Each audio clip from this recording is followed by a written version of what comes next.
இதை பார்த்தாவது தமிழ்நாட்டில் இருக்கிற அந்த திமுக கவர்மெண்ட் கத்துக்கிட்டா நல்லா இருக்கும். ஆனா அவங்க கத்துக்க மாட்டாங்க. பரவாயில்ல, வரப்போற எலெக்ஷன்ல 100% கத்துக்குவாங்க. அத நம்ம மக்கள் பார்த்துக்குவாங்க. புதுச்சேரி மக்களுக்கு ஒன்னே ஒண்ணுதான் சொல்லணும், இந்த திமுகவை நம்பாதீங்க. அவங்களுக்கு உங்களை நம்ப வச்சு ஏமாத்துறது தான் அவங்க வேலையே. கைகளை கடிக்கின்ற ஜாம்பிகள் தொடர்ந்து உலாவத் தொடங்கி இருக்கிறார்கள்.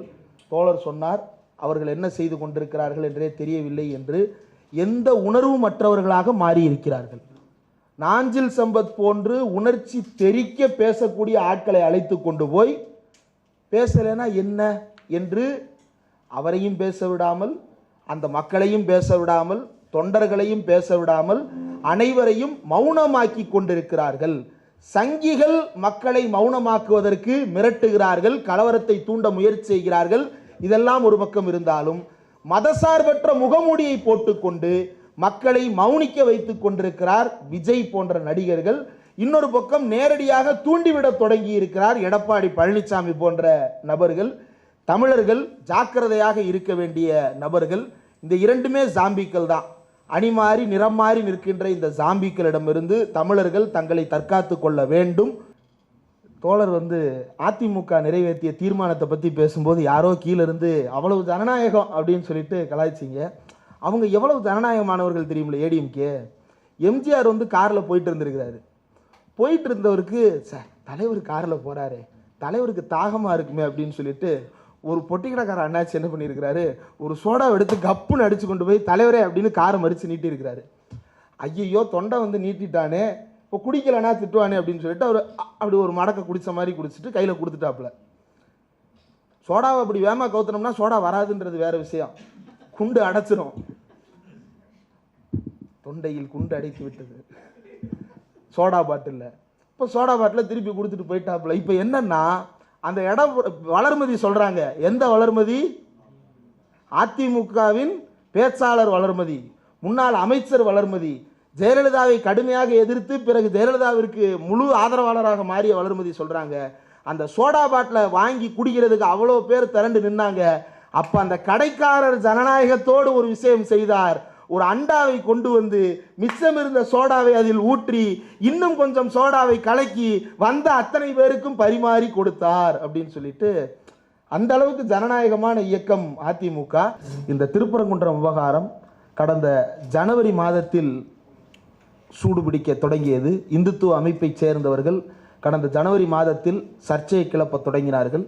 பிப்ரவரி மாதம் மாநாடு ஒன்றை நடத்தி குன்றம் காப்போம், அப்போதே அயோத்தியாக மாற்றுவோம் என்றும் தர்காவை வேறு இடத்தில் வைத்துக் கொள்ளுங்கள் என்றும் வெளிப்படையாக தர்காவை அப்புறப்படுத்துகின்ற நோக்கத்தை எச் ராஜா உள்ளிட்டவர்கள் பேசி, அதற்கு பிறகு இப்போது நீதிமன்றத்தின் மூலமாக ராம ரவிக்குமார் என்ற ஒரு நபரின் பெயரால் வழக்கு ஒன்றை தாக்கல் செய்து தீர்ப்பு ஒன்றை பெற்று விலக்கு ஏற்றுவதா இல்லையா. இதில் அவருக்கு புலம்பல் வேற. ஏதோ ஒரு தனியார் நிகழ்ச்சியில் போய் குத்து விளக்கு ஏற்ற சொல்லியிருக்கிறாங்க. அவர் விளக்க பார்த்த உடனே சந்தோஷமாகி, நல்ல வேலை மலைக்கு மேலே தான் ஏற்ற விடலை, இங்கேயாவது ஏற்ற விட்டீங்களே அப்படின்னு புலம்ப தொடங்கி இருக்கிறார். ஆனால் அந்த புலம்பல் என்பது எப்படிப்பட்டது, அவருடைய வேலை என்னவாக இருக்கிறது? ஒரு நீதிபதி, மாண்புமை நீதிபதி, இந்தியாவினுடைய அரசமைப்பு சட்டத்தை பாதுகாக்கின்ற பல்வேறு அங்கங்களில் ஒரு பகுதியாக இருக்கக்கூடிய நீதிபதி அவருடைய பொறுப்பை, அவருடைய பணியை சரியாக செய்திருக்கிறாரா அல்லது சதியாக செய்திருக்கிறாரா என்ப வாதம்தான் இப்போது முக்கியத்துவம் பெற்றிருக்கிறது. இதனை ஒட்டி நாடாளுமன்றத்தில் இந்தியா கூட்டணி கட்சியைச் சேர்ந்த எம்பிக்கள் அத்தனை பேரும் 120 பேருக்கும் மேல் கையெழுத்து போட்டு நாடாளுமன்றத்தில் சாமிநாதன் அவர்களை நீதிபதியாக இருப்பதிலிருந்து பதவி விலக்க வேண்டும் என்பதற்கு நோட்டீஸ் கொடுத்திருக்கிறார்கள். அதுக்கு பார்லிமெண்ட்டில் பிரசன்ட் மெம்பர்ஸில் 3/2 பங்கு பெரும்பான்மை தேவை.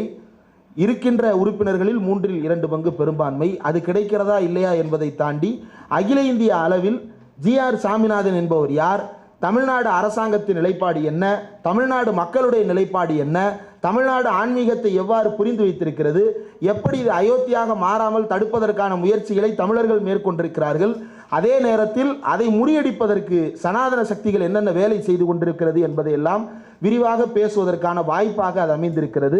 இந்த நேரத்தில் நான் அதிகமாக நேரம் எடுத்துக்கொள்ள விரும்பவில்லை. ஒரே ஒரு உதாரணத்தை மட்டும் சொல்லிவிட்டு நிகழ்ச்சியை தொடங்கி விடலாம் என்று நினைக்கிறேன்.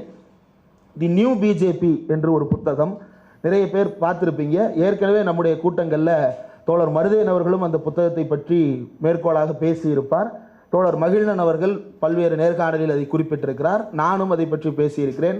தோழர் மைனர் அவர்கள் இருக்கிறார், அவரும் அதை பற்றி பேசியிருக்கிறார். அந்த புத்தகத்தில் என்ன குறிப்பிடப்பட்டிருக்கிறது என்றால், 2019 வரை பிஜேபி இந்தியாவில் என்னென்னவெல்லாம் செய்து எப்படியெல்லாம் ஆட்சியை கைப்பற்றியது, மக்களை எப்படியெல்லாம் நம்ப வைத்தது என்பது பற்றி அந்த புத்தகத்தில் தகவல்கள் விரிவாக கொடுக்கப்பட்டிருக்கின்றன. அந்த புத்தகத்தை எழுதியவர் நளின் மேத்தா. மணி கண்ட்ரோல் அப்படின்னு சொல்லிட்டு பொருளாதாரம் சார்ந்து எழுதக்கூடிய ஒரு இணையதளம் பார்த்துருப்பீங்க. அந்த மணி கண்ட்ரோல் இணையதளத்தை பொறுப்பெடுத்து நடத்தி கொண்டிருப்பவர் தான் அந்த நளின் மேத்தா என்பவர். அவர் எழுதிய அந்த புத்தகம் அவர் சாய்வு நிலையோடு எழுதினாரா, விமர்சன போக்கோடு எழுதினாரா என்பதை எல்லாம் தாண்டி அந்த புத்தகம் தெரிவிக்கின்ற தகவல் ரொம்ப முக்கியமானது. கர்நாடகாவில் அதாவது தெற்கு இந்தியாவில் முதலாக பாஜக உள்ளே நுழைய தொடங்கியது கர்நாடகாவில் தான். அந்த கர்நாடகாவில் அவன் உள்ள நுழைஞ்சதுக்கு காரணம் என்ன அப்படின்னா, 2-3 இன்சிடென்ட்ஸ் அதில் லிஸ்ட் பண்ணுறாங்க. அதில் முதல் சம்பவம் என்ன அப்படின்னா, ஹூப்ளி மாகாணத்தில் இருக்கக்கூடிய அஞ்சுமன் இ இஸ்லாம் அப்படின்ற ஒரு அமைப்பு, அந்த அமைப்புக்கு சொந்தமான இடம். அந்த அஞ்சுமன் இ இஸ்லாம் அப்படின்றது ஒரு இஸ்லாமிய அமைப்பு. 1921ஆம் ஆண்டு கர்நாடகாவில் அந்த ஹூப்ளி முனிசிபாலிட்டியும் அஞ்சுமன் இ இஸ்லாம் அமைப்பும் ஒரு அக்ரிமெண்ட். 999 வருஷத்துக்கு அந்த இடத்தை அஞ்சுமன் இ இஸ்லாம் பயன்படுத்தி கொள்வதற்கு கொடுப்பது. இது ஒன்றும் புதுசு கிடையாது.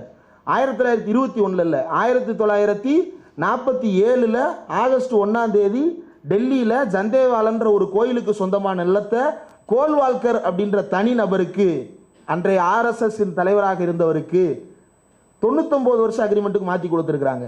இப்படி இந்திய அரசாங்கமே பல இடங்களில் மாற்றியும் கொடுத்திருக்கிறது. அதனால் அது ஒன்றும் புதிது அல்ல.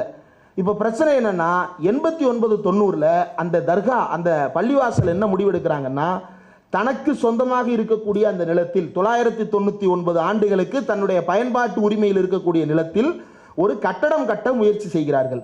அந்த கட்டடம் கட்டும் முயற்சிக்கு எதிராக முன்சிஃப் கோர்ட்டில் ஒரு வழக்கு தொடுக்கப்படுகிறது 90. அதில் முன்சிஃப் கோர்ட் என்ன தீர்ப்பு கொடுக்குதுன்னா, பொதுவாகவே காலியாக இருக்கக்கூடிய எந்த கிரவுண்டாக இருந்தாலும் அந்த விழா நாட்களை தவிர மற்ற நாட்கள்லாம் அது என்னவாக இருக்கும்? கிரிக்கெட் கிரவுண்டாக தான் இருக்கும். கபடி விளாடுவோம், கிரிக்கெட் விளாடுவோம், ஃபுட்பால் விளாடுவோம், விளாண்டுட்டு போவோம்.